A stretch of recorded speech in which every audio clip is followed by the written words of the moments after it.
বিসমিল্লাহির রহমানির রাহিম। আসসালামু আলাইকুম। এক্সেলেন্ট ওয়ার্ল্ডের পক্ষ থেকে আপনাদের সকলকে জানাই স্বাগতম। এক্সেলেন্ট ওয়ার্ল্ডের একটি অসাধারণ পণ্য নিয়ে আজ আপনাদের সামনে হাজির হয়েছি। Excellent power source king. এই পাওয়ার সোর্স কিং গ্রহণের ফলে শরীরে কী ধরনের উপকার হয় তা নিয়ে আজ বিস্তারিত আলোচনা করব।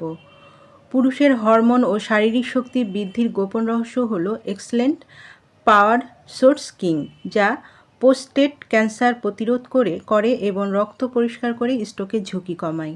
পুরুষের লিঙ্গ উত্থানের সহায়তা করে, বীর্যপাতের সময়কাল বৃদ্ধি করে কোনো পার্শ্ব প্রতিক্রিয়া ছাড়াই। পুরুষ ও নারীর হরমোন বৃদ্ধি করে ও রোগ প্রতিরোধ করে। এছাড়াও এটি মেয়েদের মাসিকের পূর্বে এবং মাসিক চলাকালীন অবস্থায় ব্যথা দূর করে, সূক্ষ্মাণু বৃদ্ধি করে ও বন্ধ্যাত্ব দূরকরণে সহায়তা করে। যাদের এই পণ্যটি প্রয়োজন তারা নিচের দেওয়া স্ক্রিনে নাম্বারে যোগাযোগ করুন, অথবা এই নাম্বারে ইমো হোয়াটসঅ্যাপ দেওয়া আছে, যোগাযোগ করতে পারেন। এই পণ্যটি সম্পূর্ণ ক্যাশ অন ডেলিভারি ও হোম ডেলিভারিতে দেওয়া হয়। আমাদের পরবর্তী নতুন নতুন ভিডিও পেতে চ্যানেলটি সাবস্ক্রাইব করে আমাদের পাশে থাকুন। সবাই ভালো থাকবেন, সুস্থ থাকবেন। ধন্যবাদ।